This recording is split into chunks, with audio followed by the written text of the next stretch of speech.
어떻게 여러분들 9월 시험 잘 보셨나요? 네. 여러분들은 아무래도 고등학교 1학년, 고등학교 입학한 지 얼마 안 됐고 한 학기밖에 안 보냈으니까 이제 겨우박이 이제 개강이 된다. 개학해가지고 그쵸? 그래가지고 약간 시험 보는 거에 익숙하지 않았을 텐데 우선 고생 너무 많으셨고요. 하루 종일 사람이 집중을 한다는 것이 굉장히 얼마나 진이 빠지고 아주 힘든 일인지 너무 잘 알고 있습니다. 네. 그렇기 때문에 왜냐하면 너무 잘하는 게 사실 학교 때 얼마나 힘들었는지는 학교 때는 사실 공부를 별로 안 했기 때문에 재수학원 때 얼마나 힘들었는지 사실 기억이 잘 나지 않고 지금이 힘들어요. 왜냐면 여러분들이 모의고사 날이라는 것은 제가 모의고사를 풀어야 하는 날인 거랑 똑같은 얘기잖아요. 그렇죠? 여러분들은 고등학교 1학년 거 하나를 풀겠지만 나는 고1, 고2, 고3 것을 전부 다 풀어야 하는 사람이기 때문에 약간 눈물이 난달할까요? 여러분들이 과목을 바꿔가면서 집중력을 약간 떨어진 집중력을 다시 채우고 떨어질 걸 다시 채우고 하는 동안 저 같은 경우는 계속 떨어지기만 해요. 집중력이. 그것만 연장으로 3개를 푼다라는 것이 생각보다 쉬운 일이 아니기 때문에 뭐 어쨌든 근데 저보다는 여러분들이 고생하셨죠. 왜? 나는 돈을 버는 거고요. 여러분들은 그냥 공부를 하는 것이니까 굉장히 힘드셨을 겁니다. 네. 그래서 너무 우선 고생 많으셨고요. 그래서 우리 오늘은 같이 우리 학력평가, 9월 학력평가 같이 해설을 해볼 텐데 전 지문을 다 하거나 전 문항을 전부 다 하지는 않을 거고 중요하다고 생각되는 부분들을 따로 뽑아가지고 그렇게 한번 해보도록 할 거고 문법하고 독서하고 문학하는 식으로 이런 식으로 해보도록 하겠습니다. 물론 화법과 작문 문제도 있지만 화법과 작문 아마 틀린 부분이 있다 하더라도 다시 한번 보면 아마 여러분들 푸실 수 있을 거예요. 혼자 스스로 해결이 가능할 거니까. 그래서 우리 화법과 작문 부분을 뺀 문법, 우리 독서, 문학 이런 순서대로 해보겠다라고 생각을 해주시면 되겠고 아마 여러분들이 아마 컷을 보면 아시겠지만 여러분들 쉽지 않으셨을 거예요. 네, 오늘 굉장히 어려웠을 거고 근데 여러분들이 이런 게 사실 뭐 남들도 어려웠으니까 나는 그럼 만점 안 받아도 된다. 난 1컷에 그냥 머무르면 된다 라고 생각하시지 말고 어떻게 여러분들이 사실 내가 독해력을 정말 잘 기르고 내가 개념 학습 열심히 하고 그러다 보면은 이게 컷이 낮은 어려운 문제더라도 난 어렵든 쉽든 상관없어. 난 언제나 잘 봐 하는 사람이 될 수 있는 거지. 그쵸? 여러분들 그래서 같이 내가 이런 것들이 부족하니까 내가 이런 것들을 앞으로 2년 동안 혹은 3년 동안 채워가 보면 되겠다. 3년은 넘기면 안 되겠다. 그럼 재수를 한다는 소리잖아요. 그렇죠? 그러니까 여러분들은 나처럼 재수 약간 그런 거 알지? 담배 같은 것도 너네는 이런 거 피지 마라. 약간 이런 거 있잖아요. 여러분 재수 진짜 하지 마세요. 내가 진짜 재수 때 얼마나 불행했는지 나 말로 다 할 수가 없어. 그때 그냥 있죠. 매일 울면서 막 머리 뜯으면서 공부했다니까. 머리도 진짜 짱 많은 거 보이죠? 내가 다 빠져가면서 공부했어. 이렇게 많은 머리숱이 진짜 쭉 줄었다니까. 네. 근데 여러분들은 그런 거 하지 마시고 2년 하고 몇 개월 정도만 딱 더 할 수 있도록 앞으로 우리 같이 채워보도록 합시다. 그렇게 우리는 9월 한번 시작해 보도록 하겠어요. 우리 문법 한번 먼저 해볼 거고 우리가 풀어볼 거는 우리 지문 딸린 것 하나랑 우리 14번 문제를 한번 해보도록 하겠습니다. 왜냐하면 11번 문제 같은 경우 의문 변동은 우리 1학기 때 의문 변동에 대해서 미친 듯이 내신 준비하면서 공부를 했을 거고 물론 내가 11번 문제를 틀린 친구들은 이 의문 변동이 계속해서 필요하기 때문에 꼭 지금 공부를 해주셔야 돼요. 우리 내가 지금 2학기 때 내신이 안 나와라고 생각하지 마시고 계속해서 필요합니다. 우리 그래서 의문변동 이거 내가 21번 틀렸다 하는 친구들은 공부 다시 한 번만 해주면 되겠고 우리 그리고 나서 지문 딸린 문제는 사실 크게 어렵다고는 생각이 되지 않지만 좀 해볼 말이 있을 것 같아서 가지고 왔고 우리는 14번을 같이 한번 해보도록 할 거예요. 그리고 15번 문제 같은 경우도 사실 띄어쓰기만 물어보면 난도가 확 올라가는데 띄어쓰기만 물어본 게 아니라 뜻을 줬어요. 단어 뜻을. 그러다 보니까 내가 이거 개념으로 띄어쓰기 개념 언제 띄어쓰고 언제 붙여 써야 된다라는 그걸로 공부하는 게 아니라 그냥 의미로 했어도 사실 충분히 맞출 수 있어서 그래서 아마 난도가 좀 내려가지 않았을까라고 생각이 됩니다. 물론 띄어쓰기만 따로 내면은 난도가 훅 올라가요. 네. 근데 그게 아니라서 의미까지 주어졌기 때문에 따로 설명을 하지는 않을 거예요. 우리 그래서 지문 딸린 12번, 13번 그리고 14번을 한번 얘기를 해보겠다라고 생각을 해주시면 되겠고 우선 12번, 13번 문제 같은 경우는 언어의 특성을 물어보는 그런 문제였고 근데 조금 특이했던 게 중간에 뭐 의미가 어떻게 변하는지 의미가 변한다 해서 역사성이 있다, 역사성이라는 언어의 특성이 있다 어떤 이런 얘기를 해보고 그 다음에 중세국어에 대한 얘기가 나오는데 중세국어 여기 나와 있는 예시들, 케이스들, 그 정보들을 쓰는 문제가 나오지 않았어요. 원래 이런 정보가 나왔다고 하면 이것들을 적용해가지고 이 경우에는 뭐가 쓰이고 이 경우는 어떤 게 변했고 라는 것들을 골라내는 어떤 중세국어 관련 문제를 낼 법한데 이걸 내지 않았던 이유는 여러분들이 아직 중세국어를 배우지 않았기 때문이죠. 네. 중세국어와 문법 요소 같은 경우는 대부분의 교과서에서 그리고 대부분의 학교에서 2학기 때 다룹니다. 그러다 보니까 여러분들이 아직 학교에서 이걸 학습을 하지 않았다고 판단을 해서 여러분들이 학습하지 않은 내용을 빼고 풀 수 있는 어떤 언어의 특성들, 그거에 대한 문제 2개를 낸 걸로 보여요. 그래서 이걸 통해서 여러분들이 아셔야 될 거는 우리 중간에 나와 있는 그 중세국어의 의문중, 아래아, 그리고 반치음, 그리고 순경음, 비읍 뭐 이런 것들 나와 있잖아요. 우리 이런 것들이 어떻게 지금 중세국어 때는 이랬고 현대국어 때는 이렇게 변했다라는 것들을 여러분들이 2학기 때 내신에서 그리고 앞으로 쭉 여러분들이 알고 계셔야 하는 내용입니다. 그래서 내가 이런 것들을 학습을 해야겠구나라는 필요성을 느껴주시면 돼요. 네, 우리 그런 문제였다라고 생각을 하시면 될 것 같고, 그리고 언어의 특성 같은 경우는 사실 기본적인 거고 크게 어려운 개념이 아닌데, 근데 그게 어려운 친구들이 있을 수 있습니다. 이게 너무 이 구분을 할 때 약간 모호한 거야. 이게 뭐가 다른 거지? 라는 게 예시로 연결했을 때 안 잡힐 수가 있겠어요. 그래서 12번 문제가 힘든 친구들은 아마 그런 친구들이었을 겁니다. 그래서 여러분들은 위에 나와 있는 우리 역사성, 자의성, 사회성, 분절성 이 특성들에 대한 설명을 보고 이런 예시니까 이걸로 연결할 수 있겠구나를 잡으실 수가 있어야 돼요. 그래서 우리 경계가 뚜렷하지 않은 어떤 이런 것들을 색깔로 언어로 해서 분절을 한다. 라는 거니까 언어를 통해서 모호한 것들을 분절하고 나누고 있다라는 분절성으로 연결해 주시면 되는 거고요. 그렇죠? 그러니까 1번은 아니겠고 맞겠고, 우리 2번 같은 경우는 여러 사람들이 소리 없이 빙긋이 웃는 웃음을 미소라고 말하잖아요. 원래 이런 행위를 그냥 딱 보고 우리들은 미소라고 생각을 한다라는 거지. 우리 그런 이유는 당연히 우리가 사회적으로 이렇게 말하자라고, 이런 것들은 미소야 라고 약속을 했기 때문이야. 그렇죠? 우리 그래서 얘 같은 경우는 사회성이 되겠죠. 언어에. 우리 그리고 나서 동일한 의미의 대상을 한국어로는 개, 영어로는 dog이라고 말하는 것은 의미와 알수의 관계가 필연적이지 않기 때문에, 왜냐하면 똑같은 대상이 예를 들어 이게 필연적이야. 이런 대상을 봤을 때 이런 소리가 꼭 나와야 돼. 이렇게 언어를 정할 거야. 라는 게, 그러니까 언어라는 게 필연적인 거라면 우리 그러면 전 세계 어디든 다 말이 통해야 되는 것 아니야? 그러면 영어 공부도 안 해도 되고 얼마나 좋겠어. 그치? 우리 근데 그렇지 않잖아요. 왜? 이거는 그냥 우리는 이걸 이렇게 말할 거야 라는 약속으로 하는 게 언어라는 거야. 그러니까 언어는 필연적으로 발생한 게 아니라 필요에 의해서 인간이 인위적으로 만든 거잖아요. 그렇죠? 약속을 한 거지. 우리 그래서 역시 얘 같은 경우는 자의성이 되겠습니다. 필연적이지 않아서. 물론 그 뒤에 있는 설명 같은 경우는 사회성으로 생각할 수 있겠지만 기본적으로 필연적이지 않다라는 거니까 자의적으로 우리가 어떻게 약속을 한 거다라고 생각을 해주시면 돼요. 그래서 자의성이고요. 우리 4번 같은 경우는 바다의 의미를 나무라는 말소리를 표현하면 의사소통이 안 되지. 안 되죠. 왜? 이거 사회적 약속이라니까. 얘랑 똑같아. 우리가 이제 미국 가가지고 아무리 난 걔를 좋아한다. 아무리 말해도 내가 뭘 좋아하는지 걔는 이해하지 못한다고. 우리 얘도 마찬가지야. 우리가 아무리 이거를 보고 필통이라고 얘기를 하면 이게 필통이 되냐고. 그렇지 않다고요. 그렇죠?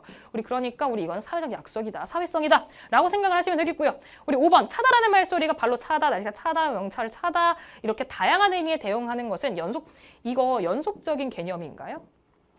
아니야. 우리 이거는 우리가 이런 행위를 할 때 이렇게 말할 거야 라고 자의적으로 설정을 한 거잖아요. 그러니까 우리 이렇게 다양하게 쓸 수 있다. 같은 소리가 라는 얘기를 하는 거지, 얘네가 무지개처럼 연속적인 개념을 분절한 건 아닙니다. 우리 그래서 우리 이 분절성을 설명하고 있는 이 선지가 아니라서 정답은 5번이 되겠어요. 이게 아무래도 특성 자체가 사실 문제가 어려운 문제는 아닌데, 만약 이게 어려웠다 하는 친구들은 예시와 연결하는 게 힘든 거죠. 네. 그래서 어떤 예시를 보고 이게 어떤 속성을 뽑아낼 수 있는 것인지 어떤 그런 연습을 해주시면 되겠습니다. 우리 그리고 나서 우리 의미이동과 어떤 이런 거에 대한 얘기도 하고 있기 때문에 중세국어 아무래도 연결했으니까. 그래서 우리 근데 이거를 또 어떤 문법적으로 물어보지 않고, 왜냐면 중세국어 여러분들 아직 안 배웠으니까 이렇게 의미와 연결해가지고 중세국어 문제를 내고 있습니다. 우리 그거를 한번 봐주시면 되겠고요. 우리 언어의 역사성과 관련해 수집한 자료다. A부터 E의 중, 이 중 기억과 니은에 모두 해당하는 것은, 우리 기억은 의미 이동이었고요. 그쵸? 우리 그리고 나서 니은 같은 경우는 음운 변화였습니다. 그렇죠? 우리 이거 둘 다 있는 건지 우리 그거를 한번 보시면 되겠어요. 음운 변화가 있다라는 것은 어떻게 찾아주면 되냐면, 당연히 우리가 지금 쓰지 않는 게 쓰인 거지. 우리가 현재는 쓰지 않는 음운이 드러나 있는 게 음운 변화가 있는 것이고, 의미 이동 같은 경우는 여기 나와 있는 개념으로 여러분들이 봐주셔야 되죠. 우리 의미 이동이 뭐다? 우리 의미 변화라는 거는 3개가 있다라고 설명이 되어 있어요. 어떻게? 요만큼만 있던 뜻이 이렇게 주변에 다른 뜻까지 생겨버리는 확대가 되는 케이스가 있겠고, 첫 번째는. 그리고 요만큼 있던 게 몇 가지 뜻이 사라지고 요만큼만 그 뜻을 갖게 되는 축소가 있을 수가 있겠고, 아니면 이걸 뜻했던 게 그냥 아예 다른 걸 뜻하는 걸로 바뀌어버릴 수가 있겠다. 이게 이동이다라고 얘기를 했어요. 맞죠? 우리는 그럼 이 케이스고 어떻게 의문이 지금 쓰이지 않는 게 쓰인 케이스를 찾아주시면 되겠죠. 네, 우리 그거를 봐주시면 되겠고요. 우리 그래서 1번부터 우리 얘 같은 경우는 나이가 적다, 어리다는 나이가 적다라는 의미인데 예전에는 어리석다라는 의미를 나타내고 예전에도 어리다의 형태로 쓰였다. 우리 이거는 의미 이동이 있지. 어떤 거예요? 우리 나이가 적다라는 게 원래는 어리석다인데 지금 나이가 적다가 된 거야. 이건 아예 바뀌어버린 거죠. 우리 그래서 의미 이동, 이 기억은 맞겠는데 우리 지금 안 쓰는 의문이 있나요?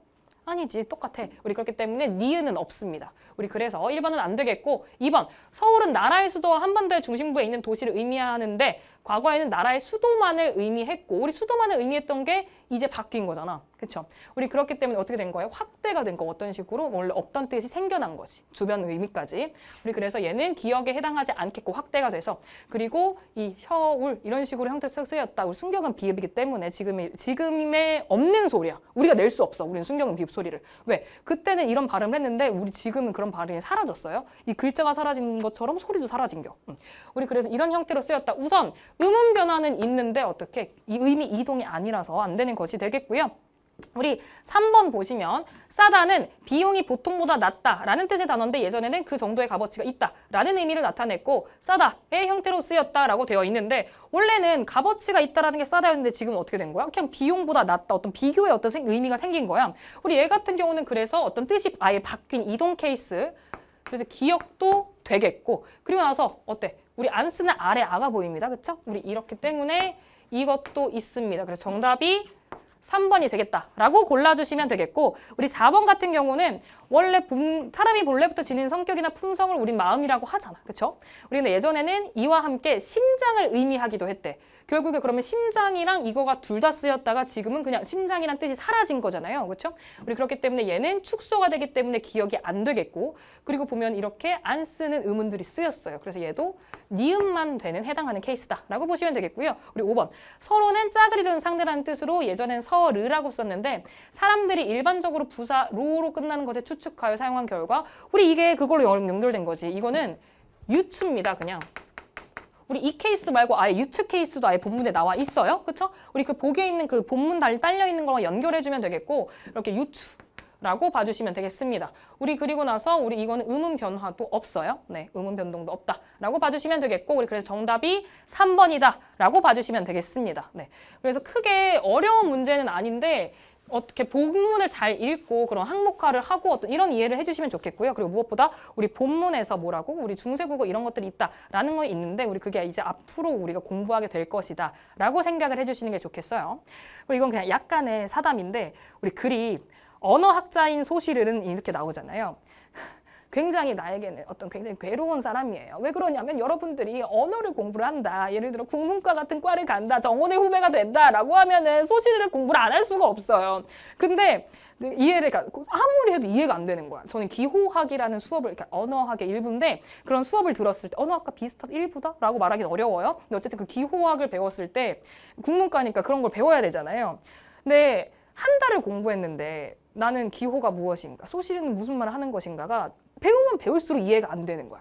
그래서 교수님께 진심을 다해서 고민 상담을 했어요. 저 소실은 이 사람 모르겠습니다.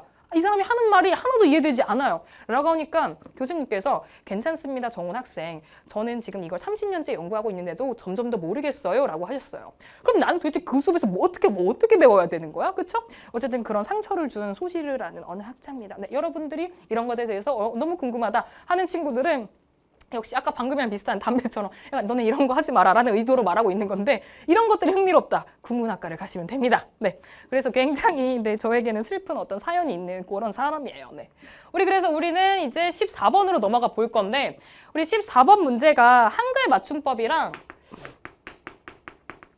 우리 1학기 때 여러분 많이 이거 공부하셨을 거예요. 내신에서 나왔을 거고 우리 이거랑 어떤 품사에 대한 이해가 같이 있어야지 풀 수 있는 문제입니다. 네, 우리 그래서 여러분들 이걸 조금 잘 봐주시면 좋겠고 여러분들은 애요와 예요의 구분을 잘 봐주시면 되겠고요. 우리 애요는 종결어입니다 라고 보시면 되겠고요. 우리 이런 거에 어간 뒤에 우리 어간이 뭔지 알아야지 이런 문제를 풀 것 아니야. 그렇죠? 우리 용언이 활용할 때 우리 앞에 기본적인 뜻을 가지고 있으면서 고정되어 있는 부분을 어간이라고 얘기를 하고 우리 뒤에서 바뀌면서 이걸 활용할 수 있게 해주는 애를 어미라고 얘기를 하잖아요. 그렇죠? 그 뒤에 붙는 어미가 바로 에요다라고 봐주시면 되겠고요. 그렇죠? 그리고 예요는 이예요의 준말로 받침이 없는 체언에 붙는다라고 얘기를 하네요. 얘는 어간 뒤에 붙는 어민 거고요. 얘는 받침 없는 체언 뒤에 붙는다라고 봐주시면 되겠고요. 그렇죠? 우리 그리고 나서 너는 어디에 있니에 대한 대답을 교실에요라고 되어 있는 경우는 이거 맞나요? 라고 하는데 맞습니다. 다만 얘는 에요가 하나 세트가 아니라 나 교실에 있어. 친구가 물어봤으면 교실에 라고 대답할 수 있잖아. 그쵸? 우리 근데 선생님께서 대답을 하셨으니까 교실에요 라고 대답을 하는 거란 말이죠.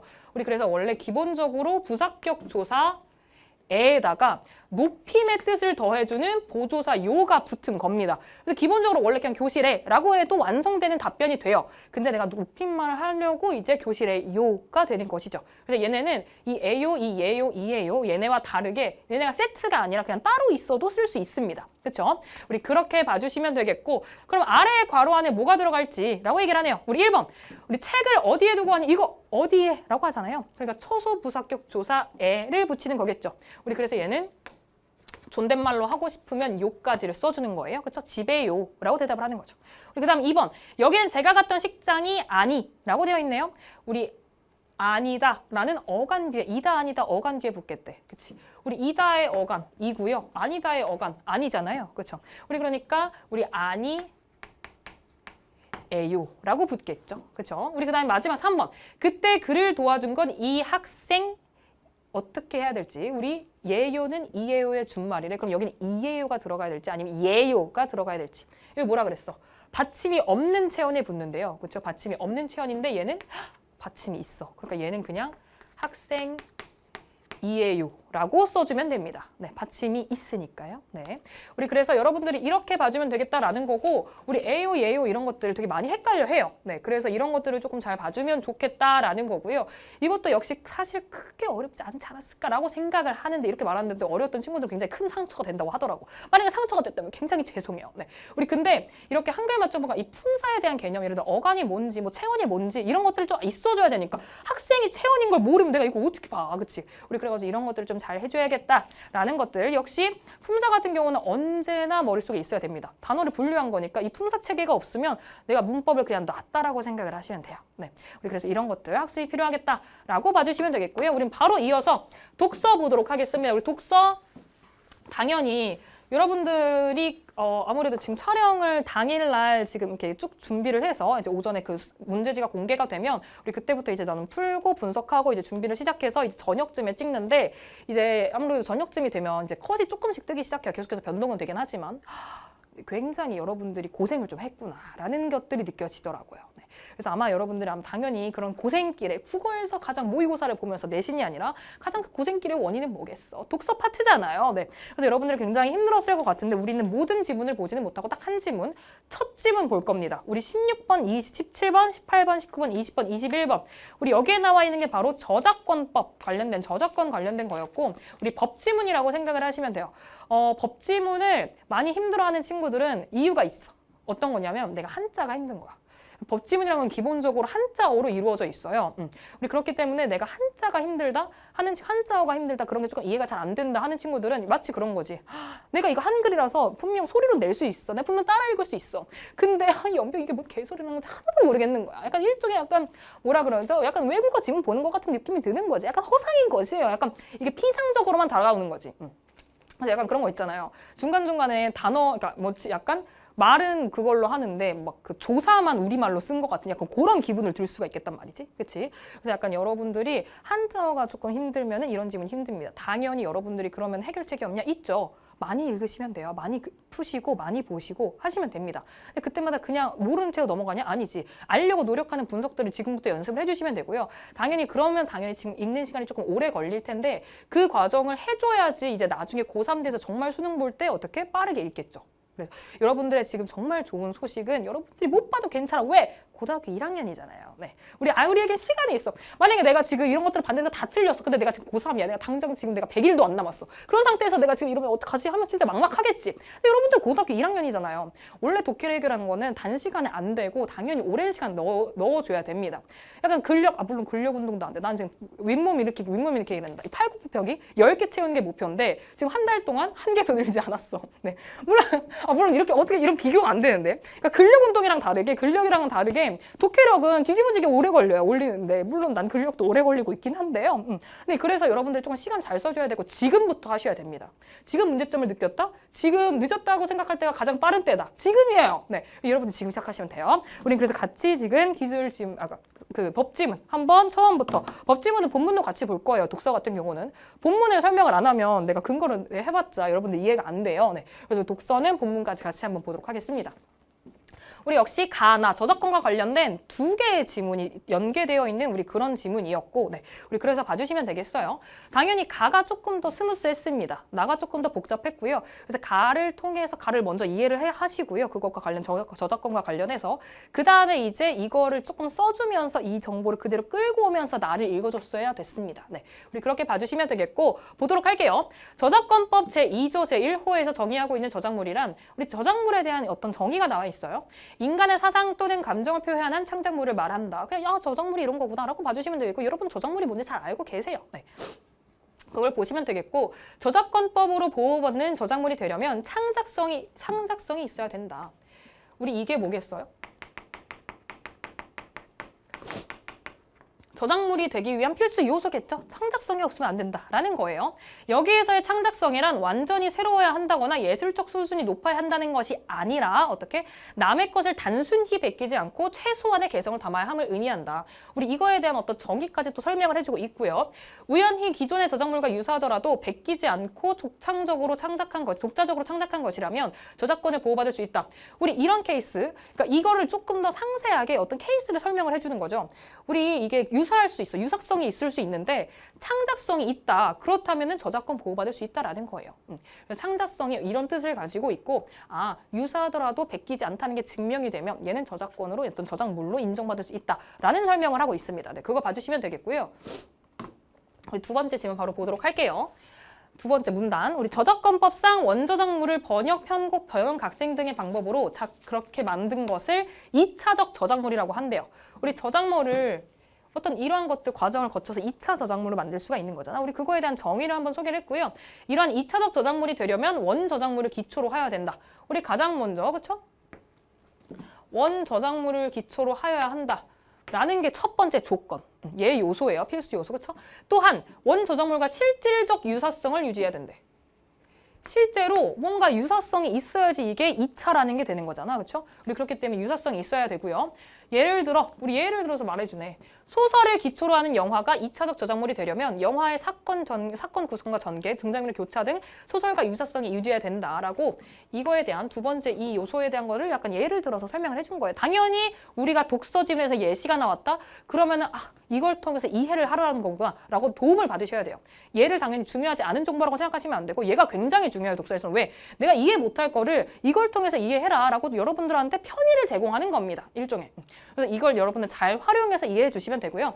우리 그리고 나서 원 저작물의 사회 통념상 새로운 저작물이 될 수 있을 정도의 수정 증감을 더하여 새로운 창작성을 부과해야 된다. 그냥 이것들만 있어서는 안 되고 새로운 창작성도 있어야 된대. 어떤 추가적인 게 생겨야 된다라는 거죠. 그렇죠? 우리 또 예를 들어서 얘기해주고 있는 거야. 근대 소설의 현대 표기법에 맞도록 수정한 것은 그냥 현대어에 맞게 이렇게 해석한 거 있잖아요. 그렇죠? 현대어 번역이라고 생각을 하면 되지, 일종의. 우리 그런 것들은 원저작물의 복제물에 가까운 것이므로 2차적 저작물로 보기 어렵다. 우리 그러니까 새로운 창작성이 필요하다에 대한 또 설명이겠죠. 우리 반면 소설을 원 저작물로 하여 이를 각색한 후 영화로 제작한다면 이 영화는 2차적 저작물이 된다. 우리 그리고 나서 근데 이거는 왜 되는지 어떤 새로운 창작성이 있기 때문에 우리 그렇게 또 역시 다른 예시도 설명해주고 있습니다. 우리 그래서 2차적 저작물이 될 수 있는 어떤 요소들 있죠? 그런 것들을 이제 설명을 하고 있다. 예시를 통해서 라고 봐주시면 되겠고 또 바로 다음 문단 보도록 하겠습니다. 만약 원 저작물을 떠올릴 수 없을 정도로 완전히 바뀌어 실질적 유사성이 인정되지 않는다면 우리 아까 설명되어 있는 거 우리 두 번째 요소 있죠? 두 번째 요소가 실질적 유사성을 유지해야 된다라고 했는데 우리 그게 없어. 그러니까 2번에 반대인 거죠? 2번에 반대인 거야. 그치? 우리 2번에 반대면 이거는 2차적 저작물이 아니라 그냥 독립 저작물로 어떻게 인정받을 수 있다. 라고 얘기를 하네요. 2차적이 아니라 그냥 또 다른 그냥 아예 새 거다. 그냥 그렇게 저작물이 인정이 된다. 라고 얘기를 하네요. 그렇죠? 우리 2차적 저작물과 독립 저작물 그럼 이것과 관련해서 그럼 얘네가 그냥 그러면 이게 이 유사성 이런 속성들을 어떻게 생각할 건데 어떻게 판단할 건데 라는 것들을 해줘야 되니까 이제 뭘 얘기하고 있어요? 우리 구별하는 기준으로 어떤 걸 기준으로 할 것인지에 대한 얘기를 하죠. 원 저작물과 시장적 경쟁 관계에 있는지 여부가 있다. 우리 그런 기준 중에 뭐가 있다? 시장적 경쟁 관계에 있냐라는 거죠. 우리 그러면 또 여기서 시장적 경쟁 관계가 뭔데? 라는 질문이 생기잖아. 그럼 당연히 어떡하겠어? 당연히 뒤에서 설명을 해주겠죠. 시장적 경쟁 관계에 있다는 것은 어떤 저작물을 구매할 때 원 저작물의 수요가 줄어드는 것이다. 그래서 얘네의 존재가 영향을 미치는 거지. 얘의 어떤 시장성에 돼 있어서. 우리 그런 것들을 경쟁 관계에 있냐 없냐라고 얘기를 한다라는 거예요. 이는 구매한 저작물이 원 저작물을 대체한다는 거죠. 그래서 결국 이거는 대체성이 시장적 경쟁 관계다라고 봐주시면 되는 거죠. 그렇죠? 일반적으로 2차적 저작물은 원 저작물과 시장적 관계에 있다고 보지만 2차적 저작물은 시장적 관계에 있대. 그치? 우리 근데 독립 저작물은 원 저작물과 시장적 경쟁 관계에 있다고 보지 않는다. 그냥 아예 독립적으로 다른 애들이랑 딱히 이거 대체성이 있지 않다라는 거지. 그쵸? 우리 그런 거죠. 뭔가 이게 스토리가 이 책이 되게 재밌대. 근데 난 책 읽는 게 더럽게 싫어. 우리 그러면 어떡해? 그걸 원작으로 하는 소설 영화 같은 거 보잖아요. 소설 원작 영화 같은 거. 근데 또 그래서 이런 것들은 어떤 대체성이 있다라고 판단이 가능한 거죠. 네. 우리 그런 식으로 생각을 해주시면 되겠어요.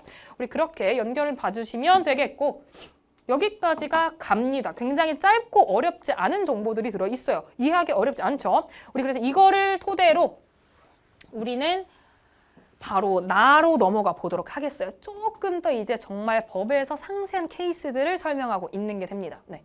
저작권이란 다음부터 시작하네요. 저작자가 자신이 창작한 저작물에 대해 갖는 권리다. 우리 이런 것들은 잘 알고 있으니까 저작권에 대한 개념을 알고 있는데 우리 뭔지 알잖아요. 그게 저작권이잖아요. 그렇죠? 우리 저작권은 여러 가지 권리의 총집합으로 저작 인격권과 첫 번째 이런 것들 뭔가 항목이 나온다. 뭔가 분류가 돼 있다. 기본적으로 둘 다 설명을 할 거라는 얘기니까 여러분들은 항목화를 잘 해줘야 돼요. 네. 저작 인격권과 어떤 거 저작 재산권으로 나눌 수 있다라고 얘기를 하네요. 그럼 기본적으로 첫 번째 거부터 설명을 하겠지. 저작 인격권은 저작자가 자신의 저작물에 대해 가지는 인격적 권리로라는 식으로 개념 설명해주고 있고요. 그렇죠? 저작자만이 가질 수 있으며 양도할 수 없고 저작자만 가진다. 양도 불가다. 어떤 이런 특성들 잘 봐주세요. 저작자가 사망하면 소멸한다. 사망하면은 소멸한다라는 거죠. 양도가 불가능하다라는 거. 다른 사람에게 옮겨갈 수 없는 권리라는 거죠. 그렇죠? 저작자가 사망한 뒤에라도 유족 등은 명예회복을 위한 조치를 취할 수 있는데 저작물을 이용하는 사람이 저작자가 살아있었다면 가정을 하는 거죠. 살아있었다면 인격권의 침해가 될 행위를 하면 명예훼손한 경우가 이에 해당한다. 이렇게 사망하면 소멸해서 남한테 넘길 수는 없지만 근데 유족들이라든지 유가족이라든지 그런 사람들이 살아있었다면 이걸 그럴 수도 있겠다라면 그거로는 싸울 수 있다라는 얘기를 하는 거죠. 네. 그래서 이런 케이스들을 설명을 해주고 있고요. 그리고 이와 달리 저작 재산권, 이 두 번째가 나옵니다. 그런 저작 재산권은 저작물을 일정한 방식으로 이용함으로써 발생하는 재산적 이익을 보호하는 권리. 아까는 게 인격적 권리였고 이번에는 이 재산적 이익을 보호하는 권리래. 양도가 얘와 다르게 바로 비교해 주시면 됩니다. 바로 비교 가주는 거예요. 얘는 양도가 가능하대. 그리고 이때 저작 재산권 전체를 양도할 수도 있고 전체도 가능하고요. 우리 이런 케이스도 가능하겠고 어떻게? 저작재산권을 구성하는 각각의 권리를 쪼개서 어떻게 나누어서 일부 양도도 가능하다라는 것들. 그래서 우선 기본적으로 얘는 양도가 불가능해. 그냥 원 저작자만 가질 수 있는 거고 다만 그 원 저작자의 권리를 보호하기 위해서 다른 사람들이 어떤 영향을 미친다. 또 이런 것들은 가능하다라는 거예요. 근데 얘는 어떻게? 이 첫 번째 것과 다르게 인격권과 다르게 재산권 같은 경우는 분리도 가능하고요. 그렇죠? 양도도 가능하고요. 물론 전체 양도도 가능하고 분리 양도도 가능하다라는 식으로 얘기를 하고 있습니다. 그런 차이점 바로 잡아주시면 되겠고 그래서 예를 들어 내가 한자어를 잘 몰라. 양도 이런 걸 몰라. 그럼 내가 이거 어떻게 이해하겠어. 그렇죠? 여러분들 그래서 이렇게 한자어가 중요합니다.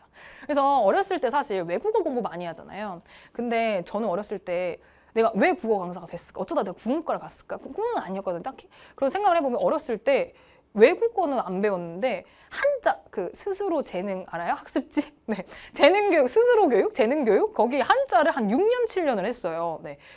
매주 선생님을 만난 거지, 아기 때부터. 네, 그래가지고 뭔가 그게 나의 어떤 뭔가 독해력에 도움이 굉장히 많이 되지 않나. 그래서 나는 그 주변에 아이 낳거나 이런 조카 생기거나 하면은 한자 좀 시키라고 얘기 되게 많이 해요. 기본적으로 독해력에 굉장히 도움이 됩니다. 왜냐면 독해 기본이 뭐겠어? 어휘잖아. 그쵸? 우리 어쨌든 바로 이어서 보도록 하겠어요. 저작권 침해사안은 저작재산권을 구성하는 권리 중 하나인 우리 침해사안, 어떤 이러한 사안 같은 침해가 된다, 안 된다, 어떤 이런 사안이 있다라는 건데 이거는 뭐와 함께 고민을 해보자라는 그 얘기를 하고 있는 거죠. 그 뭐와 함께 고민을 해보자는 우리 뭐래? 2차적 저작물 작성권과 관련되어 있는 경우가 많대. 근데 이건 뭐래? 저작재산권을 구성하는 권리. 아까 뭐라 그랬어? 우리 이거 두 번째잖아요. 저작재산권이. 아까 인격권과 재산권이 있다 그랬어. 이건 재산권 두 번째였고 두 번째 거 우리 저작재산권 같은 경우는 인격권과 다르게 분리하는 게 가능하다 그랬어. 그러니까 그중 일부인 게 이 2차적 저작물 말이 안 나와? 작성문이겠죠. 내가 지읒 발음을 잘 못하는데 오늘 지읒 너무 많아. 미쳐버리겠어. 관련되어 있는 경우가 많대요. 그래서 얘는 기본적으로 아까 두 번째에 해당하는 애겠구나라는 거를 머릿속에 넣고 읽어주셔야 됩니다. 네. 우리 저작권법 제22조에 의하면 저작자는 자신의 진짜 지읒 개 많네. 원 저작물로 하는 2차적 저작물을 작성하여 이용할 권리, 즉 2차적 저작물 작성권을 갖는다. 결국에 원 저작자가 그러니까 뭘 갖게 된대? 2차적 저작물 작성권을 갖게 되는 거래요. 우리 2차적 저작물을 가지고 뭔가 이용하는 것 있지. 우리 그런 것들 원래 원 저작자한테 있다라는 얘기예요. 우리 그걸 봐주시면 되겠고 만약 누군가 그러니까 이 작성권이라는 거예요. 우리 그걸 봐주면 되겠고 만약 누군가 원 저작물의 저작자, 즉 원 저작자 허락 없이 원 저작물에 의거하여 그 저작물을 실질적으로 유사한 저작물을 작성하여 이용한다면 우리 그런 것들을 만든 다음에 이용까지 했어. 우리 그러면은 그 사람은 작성권을 침해한 거다. 그래서 어떤 이걸 통해서 만들어진 이 파생된 애들 있잖아요. 2차적, 3차적 이런 것들. 우리 그런 것들을 원 저작자가 그걸 통해서 이용하는 것, 그 권리는 원 저작자가 갖는다라는 것들을 잡아주시면 돼요. 그렇죠? 우리 그거를 보시면 되겠고 우리 계속 이어서 저작권법 제5조 1항에 의하면 2차적 저작물은 독자적인 저작물로서 보호를 받는다. 우리 원래 근데 2차적 저작물 같은 경우는 독자적 저작물로서 보호를 받는 게 가능하대. 우리 그건 달라요. 방금 말한 거는 뭐였냐면 작성권이었어. 그렇죠? 우리 이거 같은 경우는 바로 작성권이었고 그거랑은 다른 거야. 우리 이건 원래 그냥 그 저작물 자체는 그냥 독립적으로 어떤 권리가 있다라는 거지. 보호 그런 게 생긴다라는 거예요. 독립적으로. 근데 그렇다면 원 저작자의 허락 없이 작성된 2차적 저작물도 저작권법의 보호를 받을 수 있을까라는 의문을 던지는 걸 통해서 이게 얘기를 더 심화시키고 있는 거죠. 나아가고 있는 겁니다. 그럼 허락 없이 작성되는 건 괜찮은 건가? 라는 거예요. 그러니까 2차적 저작물을 만들 때 내가 원작자의 허락을 받아야 되냐 말아야 되냐 결국 그 질문입니다. 그렇죠? 그 질문인데 뭐래? 괜찮대. 이거 허락 없어도 된대. 그쵸? 그러니까 저작권물로 인정받는 것 자체, 2차적 저작물로 그거는 내가 만드는 거, 생산하는 거 그거 자체는 문제가 되지 않는다라는 거예요. 허락을 안 받아도 된다라는 거예요. 즉, 원 저작자에게 허락을 받지 않아도 일단 2차적 저작물이 만들어지면 2차적 저작물의 저작권은 원 저작물의 저작권과는 별개의 권리로 보호를 받을 수가 있대. 우리 여기서 말하는 저작권은 아까 말한 작성권이랑 다른 애예요. 잘 봐주셔야 돼요. 우리 그렇게 받으며 원 저작자의 허락이 있었는지 여부는 저작권 발생 자체에 영향을 미치지 않는다라고 얘기를 합니다. 우리 그래서 허락 안 받아도 된다라는 얘기예요. 네. 어떤 거에 있어서는 이 저작권 자체에 있어서, 그러니까 얘도 저작권에 있어서 이렇게 보호를 받을 수 있는 애가 된다라는 거지. 독자적으로 허락을 받지 않아도요. 다만이라고 나옵니다. 근데 어떻게? 다만 허락 없이 작성하여 이용하는 것은 권리를 침해하는 거야. 작성이 문제가 아니라 이용하는 것 있죠? 그러니까 만들어내는 것 말고 그건 허락이 없어도 괜찮아. 얘는 그럼 독자적인 더 저작물이 돼. 근데 얘를 이제 이용하는 것부터는 이제 작성권의 이제 권리를 침해하게 되는 겁니다. 그렇죠? 우리 그래서 원 저작자는 자기 허락 없이 만들어진 2차적 저작물을 이용하지 못하도록, 그러니까 이걸 통해서 뭘 하지 못하도록 있죠. 그러니까 만드는 것 자체는 허락 없어도 돼. 얘도 그냥 다 독자적인 게 되는데, 근데 이거를 이용하는 것부터는 이제 뭐가 되는 거야? 얘 이제 권리가 되는 거야. 원 저작자의 것, 그렇죠? 그래서 이걸 이용하지 못하도록 금지하거나 손해배상하거나 하는 것들은 이제 이게 만드는 것 자체는 허락 없어도 돼요. 근데 그 이후의 것들은 어떻게 이거를 내가 뭐라고 할 수가 있다. 원 저작자가라고 얘기를 하는 거죠. 그러므로 2차적 저작물을 작성하여 이용하려는 사람들은 어떻게 해야 된다? 원저작자의 저작권을 침해하지 않기 위해서 원저작자에게 이용에 대한 허락을 받아야 된다. 그래서 그때 허락받는 게 필요하다라는 거고요. 왜냐면 이걸 안 받았으면은 나중에 침해로 몇 개 고소받고 이게 가능한 거야. 그렇죠? 그리고 와서 원저작자가 2차적 저작물의 작성권을 다른 사람에게 아까 양도할 수 있다 그랬잖아요. 분리해서. 그러면은 그 사람한테 허락받아야 된다라는 얘기죠. 왜? 얘는 재산권이었으니까 인격권이 아니라. 그렇죠? 우리 그렇다면은 그렇게 받아야 된다라는 설명을 하고 있습니다. 잘 봐주시면 되겠고 이거 잘 분리해 주셔야 돼요. 뭐가 다른지를 봐주셔야 돼요. 너무 한자어도 많고 뭔가 저작물이라든지 저작권이라든지 아니면 작성권이라든지 뭐가 많이 나와요. 잘 구분하셔야 됩니다. 네. 그렇게 보시면 되겠고 원 저작물을 기초로 만들어진 2차적 저작물을 기반으로 하여 또 다른 2차적 저작물을 또 2차적에서 또 2차적 발생할 수가 있잖아요. 그러니까 계속해서 파생이 된다는 거죠. 우리 그런 경우는 원 저작물의 2차적 저작물 작성권을 가진 사람의 허락까지 원 저작자에 있어도 허락을 받아야 되고요. 2차적 작성물의 그 권리를 갖고 있는 사람한테도 허락을 받아야 되고요. 네, 우리 이 경우는 그러니까 예를 들어 이게 파생되고 파생되면 파생될수록 허락받아야 되는 사람이 뒤집어지기 많아지는 거예요. 네, 우리 그렇게 생각하시면 되겠다. 예, 그래서 또 역시 예시 알려줍니다. 왜 여러분들 이해 못할까 봐 예시를 주는 거는 여러분들 도움 주는 것이에요. 네. 소설을 각색한 2차 저작물이 영화를 기반으로 또 다른 연극을 제작한다. 우리 그럴 때는 연극이 소설을 기반으로 창작된 거를 부인할 수 없다. 왜? 아예 그 근본 들어가면 걔가 소설인 거잖아요. 그래서 영화를 각색한 걸 하더라도 우리 그래서 연극 제작하는 사람은 소설에도 영화에도 어떻게 작성권 가진 사람들 모두한테 허락을 받아야 된다라는 겁니다. 네. 그래서 작성권 가진 사람한테 내가 이거 이용해도 될까요? 이걸로 수익 창출하고 이걸로 뭐 연극 올리고 싶고 그래도 될까요? 라는 것들 그게 작성권인 거예요. 이걸로 이용해서 어떤 발생하는 것들 그 이후에 추가적인 것 우리 그럴 필요가 있다라고 얘기를 하고 있습니다. 여러분들은 이런 것들 잘 이해를 해주셔야겠고 역시 보시면 여러분들이 한자어를 잘 알아야 한다. 그래서 여러분들이 지금 당장 그럼 옥편 펴놓고 그거 외울 거예요? 아니잖아요. 어차피 그렇게 공부가 안 되고 갑자기 안 되겠다. 나 한자 공부를 하겠어. 이게 아니고 그 말이 아니라 글을 많이 읽으시면서 글을 많이 읽어랍니다. 네. 글을 많이 읽다 보면 당연히 어휘력도 좋아져요. 지금 여러분들이 한자를 공부하고 그것보다 글 많이 읽는 게 더 효율적입니다. 네. 그래서 글 최대한 많이 읽으시면 좋겠고요. 우린 그래서 같이 볼 문제는 17번과 20번입니다. 네, 얘네가 조금 이제 어렵지 않았을까라고 생각이 돼서요. 우리 17번부터 당연히 내용 일치인데 내용을 내가 이해를 못하면 당연히 못 풀죠. 네, 그래서 내가 정말 읽었는지 아니면 내가 봤는지 글씨를 아니면 글을 읽었는지의 차이는 이런 문제에서 우선 첫 번째 발걸음이 여기입니다. 네, 1번부터 저작 인격권은 저작자의 사망 시 유족에게 양도되어 인격권은 양도 불가 바로 소멸된다 그랬어요. 사망 시. 그렇죠? 그래서 아니고요. 2번. 2차적 저작물의 저작권은 2차적 저작물 작성권을 사람이 갖게 된다. 우리 이거는 아니죠. 왜? 우리 2차적 저작물의 저작권 같은 경우는 이거를 만든 사람, 2차적 저작물을 만든 사람이 갖게 되겠죠? 그렇죠? 근데 2차적 저작물의 작성권은 원 저작자가 가진다 그랬습니다. 그러니까 이거 이 사람이 갖게 되는 게 아니겠죠? 네, 그래서 안 되고요. 3번. 원 저작물을 수정한 것이라면 복제물에 가깝더라도 아니지. 복제물에 가까우면 안 된다니까? 우리 뭐라 그랬어? 아까 예시까지도 나왔어요. 우리 그 원래 고정 같은 것들을 이렇게 현대어에 맞게 이제 예전에 쓰던 그런 것들을 한다. 그러면 그거는 그냥 수정이지. 수정한 건 맞는데 그냥 어떻게 복제물에 가깝기 때문에 안 된다고 말했습니다. 그래서 안 되겠고요. 4번. 다른 사람의 저작물을 베낀 것이 아니더라도 그 저작물과 유사하면은 저작권 보호를 받을 수 없다. 베낀 것이 아닌 것이 증명이 된다? 그럼 유사성이 있어도 괜찮다 그랬어요. 우리 그래서 없는 게 아니고 받을 수 있어요. 우리 5번. 2차적 저작물의 작성권은 2차적 저작물을 작성하여 말이 안 나오네요. 2차적 저작물의 작성권은 2차적 저작물을 작성하여 이용함으로써 발생하는 재산적 이익을 보호하기 위한 권리다. 맞습니다. 우리 그런 게 바로 2차적 저작물 작성권이에요. 네, 우리 그래서 정답은 5번이 되겠습니다. 라고 봐주시면 되겠고요. 우리 20번, 우리 아마 20번 문제가 어려웠겠죠. 왜? 보기에 있는 이렇게 구체적인 사례에 적용하는 게 어렵다니까. 그렇죠? 내용일치 방금 건 딱 첫 번째 초기 단계의 어떤 독해라고 생각을 해주시면 되겠고 내가 정말 제대로 이해를 해서 내가 다른 사례에 적용을 할 수 있는지 우리 그게 정말 중요합니다. 우리 그래서 여러분 역시 그 보기를 보시면 우리 첫 번째 케이스는 A는 오디션에 나가려고 기존 가요를 편곡했는데 그거를 이제 블로그에 올렸다. A의 친구는 그거 원래 원저작자에 비해 허락을 받지 않고 하면 문제가 된다.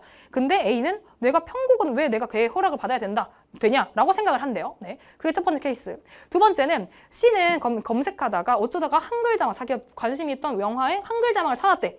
그래가지고 이거를 본인이 운영하는 영화 관련 웹사이트에 올렸대. 근데 영어 자막을 번역해서 이 한글 자막을 작성한 D가 그 한글 자막 만든 사람이, 그러니까 2차적 저작물이죠, 그거는. 이건 원래는 영어 자막이 있는 거예요. 그걸 이제 번역해서 한글 자막 만든 거지.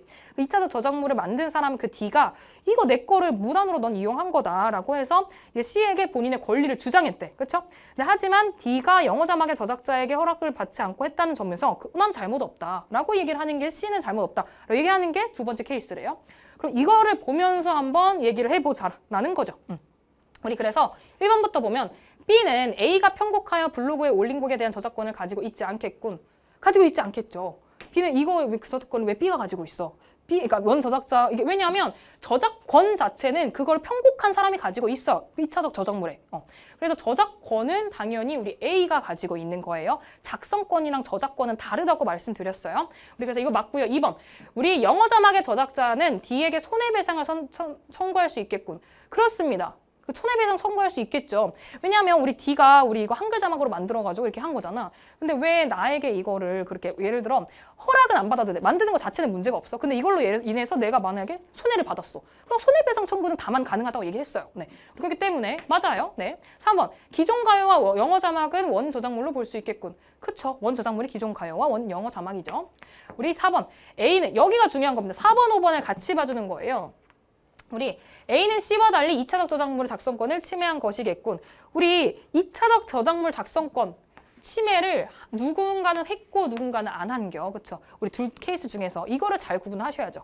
무슨 얘기냐면 우리 두 번째 케이스 볼게요. 두 번째 케이스. 우리 두 번째 케이스가 이거 C는 그거 남이 올린 거를 올린 거잖아. 그치? 이 사람은 이거를 수정하거나 한 게 아니라 그냥 올린 거라고. 이용을 한 거. 이용한 거 무단으로 이용한 건 맞아요. 근데 2차적 저작물을 만든 건 아니야, 이 사람이. 그치? 무단 이용은 맞지만 2차적으로 뭔가 가공하거나 하지는 않았습니다. 맞죠? 그래서 무단 이용으로 뭔가 다른 문제는 될 수 있겠지만 2차적 저작물 작성권을 침해한 건 아니에요. 네.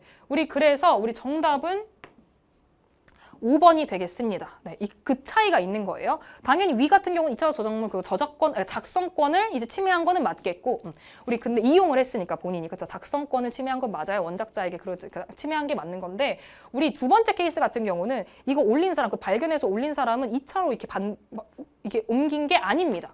우리 그냥 무단 이용을 한 것이죠. 우리 그래서 정답은 5번이 되겠다라고 잡아주시면 좋겠고요. 네, 우리 그래서 그 다른 어떤 예를 들어 그 뒤에 지문은 우리 그 독서 다음 지문 있잖아요. 우리 소유와 존재 어떤 이런 거 에리 프롬의 어떤 되게 유명한 어떤 우리가 기본적으로 알고 있으면 좋을 어떤 기제죠. 우리가 해석을 할 때 우리가 인문학적으로 이런 논리사고 정도는 가지고 있으면 좋습니다. 네, 그래서 이걸 이해를 하고 잘 봐줬으면 좋겠고요. 그리고 우리 과학 지문이 사실 과학 지문이 나올 때 되게 힘들어하는 거라든지 그런 게 따로 있는데 사실 2번 과학 지문 같은 경우는 에너지가 왔다 갔다 하고 어떤 이런 것들 다른 과학 기술 지문에 비해서는 크게 어려운 파트는 아니었기 때문에 따로 설명하지는 않을게요. 네, 우리 그렇게 봐주시면 좋겠고 그래서 여러분들이 독서 공부를 하실 때 지금 이제 고등학교 1학년 이제 고등학교 처음 온 거니까 이제 이런 걸들을 계속 보셔야 되잖아요. 내가 약한 파트가 뭔지를 조금 감을 점점 잡으셔야 돼요. 왜? 원래 약한 파트를 조지는 거예요. 네. 원래 운동도 그런 거지. 원래 약한 데를 조져야지 거기가 좋아질 것 아니야. 왜냐면 저는 이렇게 어렸을 때 운동선수였잖아. 그치? 우리 그때 저는 어렸을 때부터 똑같았어요. 상체가 좀 약하고 하체가 좋았어요. 근데 뭔지 알지? 좋은 쪽만 계속 하게 되는 거 알아요? 그래서 난 스쿼트는 좋아하거든요. 근데 어깨나 등 운동 너무 힘들어. 나 못하겠어요. 네. 왜냐하면 힘이 없으니까 무슨 재미가 없어. 나 잘하고 싶은데 저기 사람 무거운 거 드는데 난 못 들어. 열받아 우선 거기서부터. 네. 근데 어쨌든 원래 그때 그러면 안 되잖아. 그럼 난 점점 밑에만 건강하고 위에는 점점 비실비실 말라가는 또 그런 사람이 되는 것이겠죠. 국어도 똑같아요. 여러분들이 약한 곳을 조져줘야 됩니다. 네. 그렇게 해서 내가 어디가 약한지를 이제 점차 문제 푸시면서 글 많이 읽으시면서 찾아가시면 되겠고요. 우린 이제 문학으로 가보도록 하겠어요. 네. 우리 문학은 어디를 볼 거냐면 우리 28번 있는 데 있죠? 우리 뭐냐면 어디 있죠? 앞에가 정철의 훈민가랑 우리 장영희의 괜찮아라는 거 이렇게 두 가지를 봐주면 되겠고요. 하나는 고전시가고요. 하나는 수필이죠. 저 이거 풀면서 괜찮아 보면서 울었잖아요. 좀 잘 울거든요. 문학작품 보면 잘 우는데 수필 보면서 너무 막 괜찮대 막 이거 약간 막 이렇게 위로해 주잖아. 그래서 막 이러면서 혼자 코끝이 찡해가지고 혼자 눈물 흘리면서 내가 강의 준비하는 게 너무 어이가 없는 거야. 그래서 무엇보다 강의 준비할 때 우는 게 제일 어이없거든요. 너 슬픈 영화 보고 우는 것도 아니고 누가 해설 강의 준비하면서 울어. 근데 나는 울었어. 근데 어쨌든 네, 그래서 우리 그거 한번 봐보도록 할 건데, 우리 사실 괜찮아 부분은 쉬워요. 원래 수필은 크게 안 어렵기 때문에 우리 그걸 볼 건 아니고 우리 28번 같이 볼 거예요. 28번. 그러니까 고전 시가 연결되는 거 있죠. 우리 그걸 볼 거라고 생각을 해주시면 되겠고, 여러분들 언제나 가장 중요한 거. 문학작품 볼 때 자꾸 본문만 먼저 보지 마시고 꼭 작가 이름이랑 제목 좀 봐주세요. 제목이 정말 큰 힌트가 된다라니까. 왜냐하면 작품이 작가의 새끼잖아. 그치? 우리 자기 새끼 이름 막 지을 거야? 여러분들 자식 낳으시면 개똥이로 지으실 건가요? 그렇지 않으실 거잖아요. 우리 부모님께서도 내가 따뜻한 사람이 됐으면 좋겠다고 하고 따뜻한 온 주셨어요. 물론 실패하신 것 같아. 따뜻하지 못해요. 네. 근데 어쨌든 그런 거야. 이것이 자기 자식이라고, 이 작품이 어떤 뜻을 가지고 있고 세상에 어떻게 보였으면 좋겠다. 그거를 집약해서 제목으로 만드는 거 제목 왜 안 읽어? 그쵸? 우리 이거 처음 보시면 훈민가입니다. 곧 무슨 얘기냐? 우리 훈육하다 혹은 훈계하다 할 때 훈장님 할 때 그 훈이에요. 가르치는 거죠. 가르칠 훈자고, 우리 민은 백성민자잖아요. 백성을 가르치는 노래라고 해서 훈민가예요. 우리 그래서 보면은 어떻게 아버님 날 낳으시고 어머님 날 기르시니, 우리 이런 것들 있죠. 어떻게 우리가 부모를 잘 공양을 해야 된다. 우리 그렇게 해야 되는 것들, 우리의 덕목이 있죠. 삼강오륜이라든지 그런 것들. 우리 그거에 대한 얘기를 담은 게 바로 훈민가예요. 그래서 사실 이거 우리 현대어 여기 조금 잘 되어 있어서 아마 내용 파악하는 건 크게 어렵지 않았을 것 같습니다. 네. 근데 우리 28번처럼 보기 딸린 문제를 풀 때 여러분들이 힘들어하는 케이스가 있어서 우리 그거에 대한 얘기를 간단하게 해보려고. 우리 보기 딸린 문제를 볼 때 우리는 납득하면서 푸시면 안 돼요. 우리는 이게 타당한 거지를 따지면서 푸셔야 됩니다. 당연히 근거는 본문과 보기에 다 있어요. 네. 우리 그래서 본문과 충돌 지점이 있는지 없는지가 타당성의 근거가 되는 거예요. 우리 그래서 그거를 한번 보시면 되겠고, 우리 논리적 전략과 수사적 전략 해가지고 이렇게 다양하게 나와 있네요. 그렇죠? 우리 정답은 1번이었는데 우리 제1수에서 두 분의 은덕을 우리 뭐라고 얘기하고 있냐면, 그러니까 아버님 날 낳으시고 어머님 날 기르시니 두 분 곧 아니시면 이 몸이 살았을까? 두 분 덕 아니었으면 내가 살았겠냐? 난 죽었을 것이다 라고 얘기하는 거죠. 하늘 같은 가없는, 끝없는이죠. 가없는 은덕을 어찌다 갚사오리. 못 갚는다. 하늘 나 너무 감사하다라는 얘기죠. 우리 그렇게 두 분의 은덕을 하늘에 빗대는 거, 빗대고 있는 거 맞아요. 그건 좋아요. 근데 효의 실천을 권유하기 위한 것도 맞아요. 그렇죠? 근데 권위에 의존하기 전략을 활용한다? 아니죠. 이거 권위에 의존하기 전략 아닙니다. 왜냐하면 여기 위에 보면 보기를 보시면 권위에 의존하기가 뭐냐? 뭔가 권위 있다고, 청자에게 권위가 있다고 인정을 받는 경전에 기댄데, 어떤 그런 사람이라든지 어떤 그런 경전이라든지 그런 것들을 끌고 와가지고 그래서 내 말이 맞는 말이야 라고 한다라는 게 권위에 의존하는 건데, 우리 그런 부분이 아니잖아요. 네. 만약에 이 하늘을 그럼 하늘이 권위 아닌가요? 그렇게 생각을 한다면 그거는 확대 해석이에요. 그렇게 해석할 일이 전혀 없어. 확대 해석이고 억지죠. 네. 우리 그런 식으로 봐주면 안 되고 조금 더 좁혀서 탄탄하게 촘촘하게 타당성을 따져주셔야 됩니다. 우리 그래서 이거를 이거 괜찮아. 권위일 수도 있겠어. 라고 그냥 납득하는 식으로 보기 딸린 문제를 푸시면 안 되고요. 보기 딸린 문제는 해석을 어느 정도 요하잖아. 그렇게 하시면 안 되고 명확하게 조금 꼼꼼하게 조금 짜줘주는 게 필요하겠다. 타당성을. 본문과 충돌이 있는지, 그리고 보기와 충돌이 있는지. 네. 우리 그렇게 그래서 확대 해석하거나 그럴듯한 거에 그냥 납득하고 넘어가면 안 된다라는 어떤 문제 푸는 습관을 들이셔야겠습니다. 특히 보기 딸린 문제를 보실 때. 우리 그래서 이거 가지고 온 거고요. 우린 또 문학 조금만 더 볼 건데, 우리는 어디 볼 거냐면 뒤에 우리 숙향전 있죠? 고전소설입니다. 39번부터 42번까지 있는 숙향전을 볼 거고, 우리는 39, 40, 41, 42를 전부 다 볼 건데, 우리가 그 고전소설 볼 때 힘든 이유가 있습니다. 왜? 이 말을 누가 했고, 저 말을 누가 했고, 이 행동을 누가 했고가 안 잡혀요. 그럼 당연히 내용 관계가 안 잡히고 아무것도 안 잡혀요. 그래서 여러분들 해주셔야 될 거는 주체가 나올 거예요. 그렇죠? 이 인물이 이 말을 했다. 이 인물이 이 행동을 했다. 그렇게 행위나 말의 어떤 주체, 생각, 어떤 등등 주체가 바뀔 때마다 표시하고 끊어있는 습관을 들이세요. 그러니까 예를 들어 여기서 뭐라고 되어 있냐면, 숙향이 선녀들에게 말하길, 성녀가 공손히 말했다. 이런 식으로 말이나 어떤 행동의 주체가 바뀔 때마다 표시를 하면은, 그러면 그 행위에 가장 근처에 있는 표시가 그 행위의 주체일 것 아니야. 그치? 그렇게 하면은 아무래도 이 말을 누가 했고 이게 누가 했고가 잡힙니다. 그리고 이렇게 표시를 하는 그 자체가 내가 끊어읽기를 하게 되는 거야. 그래서 여러분들이 그렇게 하다 보면은 내용 이해가 돼요. 왜냐면 우리 사실 고전소설은 문제는 정말 단순해요. 정말 단순한데 막 어떤 서술상 특징을 복잡하게 물어보거나 하는 것들 할 수가 없어. 근데 내용 일치를 물어보는 문제를 많이 내는데 거기서 다 틀려. 왜? 내용 이해를 못하니까요. 그래서 여러분들 이걸 해주시면 내용 이해가 훨씬 쉽습니다.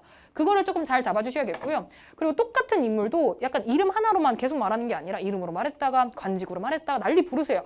그것들을 조금 잘 잡아주는 거. 그 포인트를 잘 잡으면 고전소설은 해결이 됩니다. 네, 우리 그렇게 봐주시면 좋겠고요.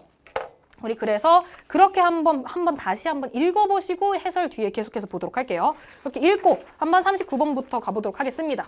윗글의 내용에 대한 이해로 가장 적절한 것은 정답은 2번인데 그럼 1번, 2번, 1번, 3번, 4번, 5번 틀린 거 근거 잘 잡았는지를 봐주셔야겠죠. 우리 상서에게 공문의 사용 주의하라고 용자가 당부한 거 없습니다. 주의하세요 라고 하지 않았어요. 공문 사용 주의. 그래서 아니고요. 우리 상서가 원하는 곳까지 혼자 갈 수 없는 이유. 우리 2번 답이 근거는 어디에 있냐면 우리 14쪽 있죠? 중략 줄거리 밑에쯤에 보면 저 혼자 가면 아무 데도 걸릴 것 없이 쉽게 갈 수 있는데 거기 얘기하잖아요. 그러니까 이제 얘기를 하는 거죠. 우리 수로로 곧장 가면 얼마나 좋겠나이까. 그러나 상제께서 뭐 어쩌고저쩌고 저쩌고 얘기하고 있어요. 우리 그 부분을 보시면 혼자 갈 수 없는 이유 이것들을 설명하고 있죠. 너 혼자 가면은 그럼 또 용궁에 문제 생길 수 있고 우리가 좀 도와주고 있는데 약간 그러면서 문제 생길 수 있을까 하면서 설명하고 있죠. 네, 그 부분을 근거로 잡아주시면 되겠고 3번 장승상은 사향이 숙향을 모해하는 사실을 알지 못한 채 알았어요. 알았다고 나와 있어요. 그걸 알고 있다라고 얘기를 했어요. 우리 4번 필성은 용자에게 일어날 불미스러운 일을 피할 방법에 대해서 안내하지는 않습니다. 네, 우리 그렇게 아니고요. 우리 5번 선녀는 갈대밭과 낙향 옥중에서 곤욕을 치른 숙향의 어리석음을 질타하였다. 치른이 아니야. 치를. 그리고 질타하지도 않았습니다. 네, 앞으로 이렇게 더 될 텐데요. 앞으로 고난이 더 남았어요 라고 얘기해 주잖아요. 그렇죠? 그러니까 치르지 않았고요. 치를이에요. 그렇죠? 그래서 정답은 2번이 되겠다. 이렇게 어떤 부분이 틀렸는지 본문이랑 잘 연결해 봤는지 봐주시면 되겠고요. 당연히 보고 나서 내가 전체 보고 나서 사건들이 워낙 많고 이러니까 바로 다 기억이 나서 내용 일치를 풀 수는 없을 거예요. 그래서 키워드를 찾아서 그 부분으로 간 다음에 다시 한번 확인하고 아 이런 내용이 있었어.로 가주시면 됩니다. 네. 그래서 40번 기역과 디귿에 대한 설명으로 적절하지 않은 것은 이라고 얘기를 하네요. 기역, 회회국, 니은, 복례산, 디귿, 용궁. 얘는 지금 기본적으로 복례산, 니은으로 가려고 하고 있는 거야. 그쵸? 우리 그게 어디에 나와 있는 뭘 근거로 잡아주시면 되냐면 우리 앞에 중략 줄거리에 병부상서 이선이에요. 남자 주인공이죠. 우리 이선은 선약을 구하기 위해 떠난다. 황태후가 병이 들어가지고 그 약 구하려고 떠나는 거예요. 그 과정에서 거길 가고 싶은 곳이 바로 복례산의 개연초를 얻으러 가는 거잖아요. 그렇죠? 그래서 목적지가 복례산, 니은 복례산인 거예요. 그렇죠? 거기를 가는 길에서 어떻게 디귿을 통해서 어떻게 그 도움을 받는 거죠. 디귿을 통해서 도움을 받고 이제 그런 공간들을 돌아가면서 가는 게 이제 나라를 거치는 게 그게 바로 기역이라는 회회국이 되겠습니다. 네, 우리 그렇게 봐주시면 되겠고 우리 그래서 정답이 4번인 거. 기역과 니은은 누구에게도 이동을 허용하지 않는 공간이다. 아닙니다. 우리 니은을 그냥 가는 공간인 거고요. 그렇죠? 뭐 허용하지 않고 이렇지 않았어? 그렇지? 우리 그리고 기역도 뭔가 이제 들어오는 물론 여기는 뭔가 걸려가지고 그 용궁의 도움을 받고는 있지만 누구에게도 자유로운 이동을 허용하지 않는 어떤 그런 내용 나오지 않습니다. 네. 우리 그래서 정답은 4번이 되겠다라고 골라주시면 되겠고요. 우리 기역 당연히 조력 통해서 가게 되죠. 우리 회회국으로 가게 되잖아요. 들어가게 되잖아요. 왜냐면 얘는 그냥 인간이니까. 인간 세계에 내려왔잖아. 지금 징벌 때문에. 그치? 그래가지고 이런 세계들을 어떤 그 환상적인 공간들을 가고 있는 건데 맞고요. 2번도 천상계 존재인 태을성이 호의적으로 생각하는 왕이 지키는 공간이다. 그치? 태을성을 호의적으로 생각하기 때문에 태을성이 같이 왔다고? 오케이, 너 통과. 이렇게 해주잖아요. 그쵸? 우리 그래서 맞고요. 우리 3번 디귿은 상제 권위에 의해 영향을 받는 거군. 그치? 그 상제 권위에 영향을 받는 공간이기 때문에 우리 디귿 그 용궁 같은 경우는 거기 있는 것이죠. 내가 나와 있었기 때문에 본문에서. 우리 5번 니은은 용자와 상서가 육지의 기역을 경험하면 그치? 우리 니은 같은 경우는 육지에 있는 얘네들 회회국이라든지 각종 다양한 나라들을 거치면서 그냥 거기로 가려고 도움받고 있는 거잖아. 그 목적지라 그랬어요. 그래서 역시 맞겠다라고 내용 일치 잡아주시면 되겠고 41번 A와 B에 대한 설명으로 가장 적절한 것은 이라고 얘기를 하고 있는데 우리 바로 보시면 B는 가정적 상황을 제시하여 상대방이 예상하지 못한 결과가 있음을 우리 B 반번 그 부분 가보도록 할게요. 수로로 곧장 가면 얼마나 좋겠나이까. 그러나 상제께서 그것을 아시면 이라고 가정하고 있어요. 그렇죠? 우리 그렇기 때문에 우리 맞는 게 얘가 되겠다라고 골라주시면 되겠고 우리 A 같은 경우 과거의 사건을 요약적으로 이게 아니겠고요. 우리 A 바로 보시면 뭐라고 되어 있죠? 우리 하늘이 벌써 정하신 일이기 때문에 낭자 마음대로 할 수 없나이다. 이제 낭자께서는 비록 이렇게 할지라도 뭐 하겠나이까 라고 하면서 거기 계시면 태일성군이 사는 곳과 3365일이나 떨어져 있기 때문에 과거 사건 요약하고 있지 않아요. 앞으로 어떤 상황을 제시하고 있는 거지. 그렇기 때문에 아니고요. 우리 3번 A는 B와 달리 구체적 수치를 언급하여 우선 A에서는 구체적 수치가 언급한 거는 맞아요. 왜? 3365일이라고 구체적 수치 얘기하고 있어요. 근데 인물이 처한 상황이 다급하다라는 걸 부각하고 있지는 않죠. 이걸 통해서. 그렇죠? 우리 4번 B는 A와 달리 의문의 형식을 활용하여 우선 B는 A와 달리 의문의 형식을 활용하여가 아닙니다. 뭐가? 달리가 아닌겨. 우리 A에서도 할 수 있겠나이까? 라고 하고 있어. 그렇죠? 우리 B에서도 좋겠나이까? 라고 물어보고 있어요. 그렇죠? 그래서 이게 아니겠다 라고 보시면 되겠고요. 우리 5번 A는 유사한 상황을 나열하는 도 아니고요. 우리 B는 여러 인물의 발화를 반복하는 도 아니고요. 우리 그래서 정답이 2번이겠다로 골라주시면 되겠고 42번 보기를 참고해서 이해하재요. 그렇죠? 우리 보기에 아주 명확하게 나와 있어요. 얘네 둘 다 숙향전은 이질적인 두 개의 서사, 여성 서사와 남성 서사가 있는데 얘네 둘 다 원래 천상계에 있는 애들이야. 근데 거기서 뭔가 잘못을 한겨. 그래서 인간계로 쫓겨난 거예요. 그렇죠? 일종의 어떤 징벌인 거지. 인간계로 내쫓긴 게. 그런 건 똑같아. 근데 숙향은 완전 힘들게 고생길 난리 부르수고요. 우리 이성 같은 경우는 어때? 거기서도 어떻게 이제 높은 사람을 위해서 어떻게 나아가는 그런 게 되는 거예요. 그러니까 둘이 똑같이 징벌로 이 인간 세계로 내려온 건 똑같은데 얘네 둘이 그려진 건 다르다라는 거지. 왜? 그때 당대 남녀를 대한 태도가 달랐기 때문이에요. 그렇죠? 이때 문학의 고전 작품이니까 당연히. 그렇죠? 그래 그걸 한번 봤는데 정답은 바로 1번이 됩니다. 왜? 상제가 이선을 인간 세상에 보냈다는 것. 우리 이거 자체는 징벌이 맞아.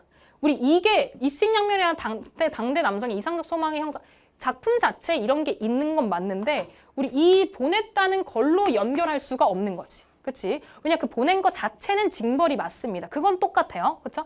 그 이후에가 어떻게 흘러가고 있는지 그게 다르다라는 거지. 우리 그래서 정답은 1번이겠다라고 봐주시면 되겠습니다. 네, 우리 그렇게 보시면 되겠고 우리 또 뒤에 것도 하나만 보도록 하겠습니다.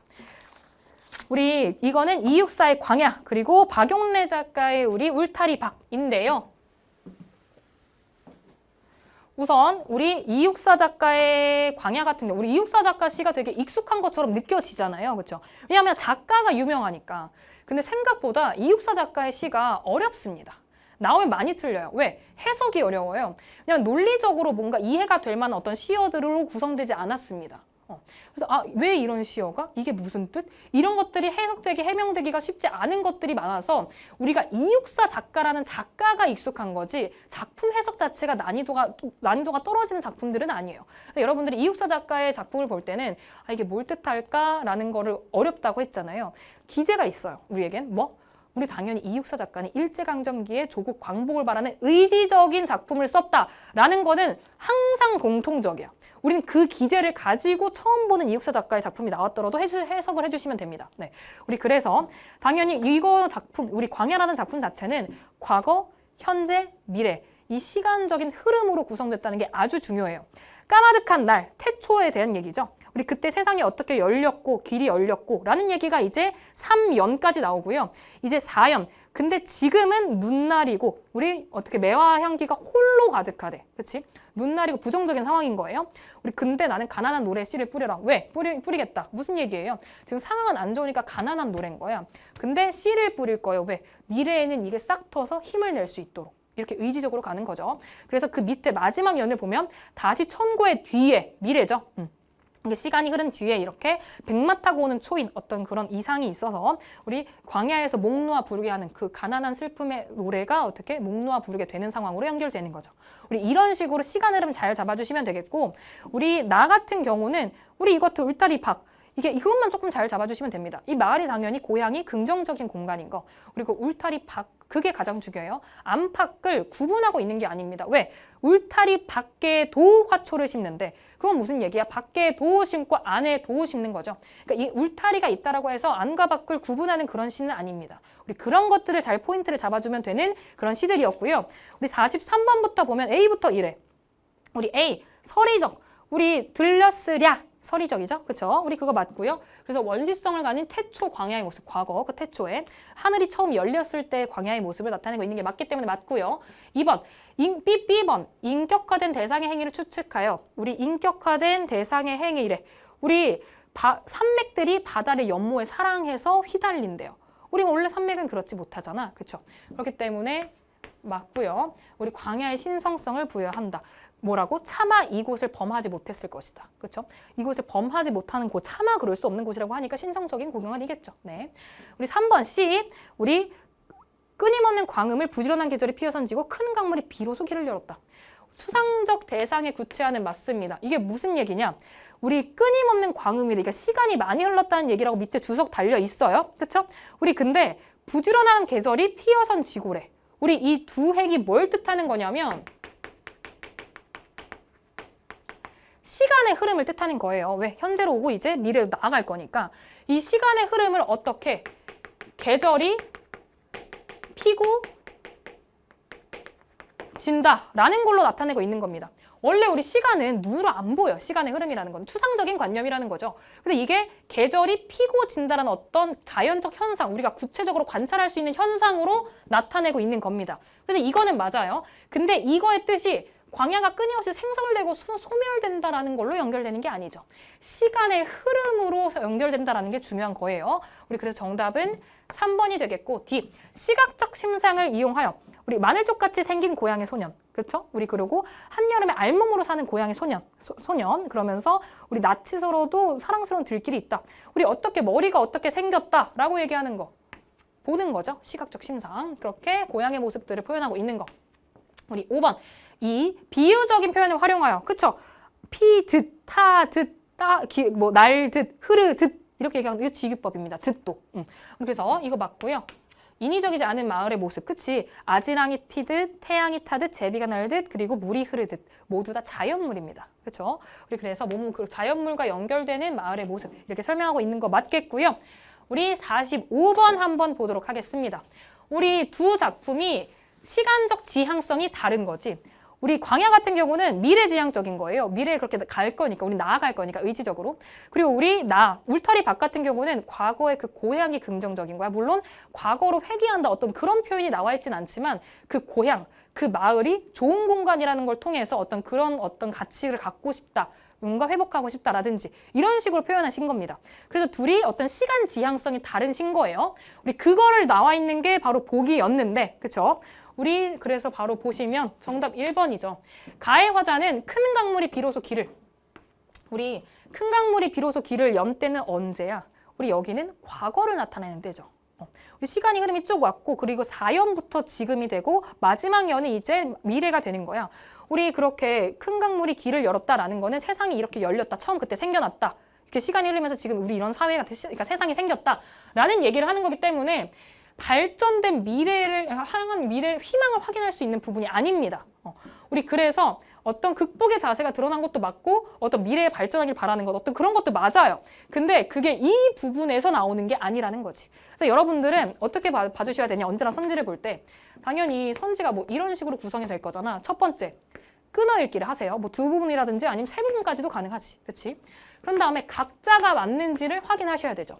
그 다음에 얘네 연결이 맞는지도 확인하셔야지 얘네가 다 맞는다. 그때 이제 얘를 최종 동그라미 칠 수 있는 거예요. 그래서 끊어읽기, 연결 둘 다 해주셔야 됩니다. 그래서 우리 이거 뒤에는 괜찮을 수 있겠어도 이 연결 지점에서 아니에요. 그래서 얘가 틀리게 되겠다라는 것들 잘 잡아주시면 좋겠고요. 그래서 여러분들 언제나, 그러니까 잠시만요. 그래서 여러분들 언제나 이렇게 끊어읽기 잘하고 연결점까지 잘 확인해주자라는 것들 잘 보시면 좋겠고, 여러분들 진짜 이렇게 시험을 모의고사 형태로 이렇게 시험 딱 재고 하루 종일 집중해가지고 모든 과목을 보는 경험이 굉장히 귀해요. 왜냐면 잘 없거든요.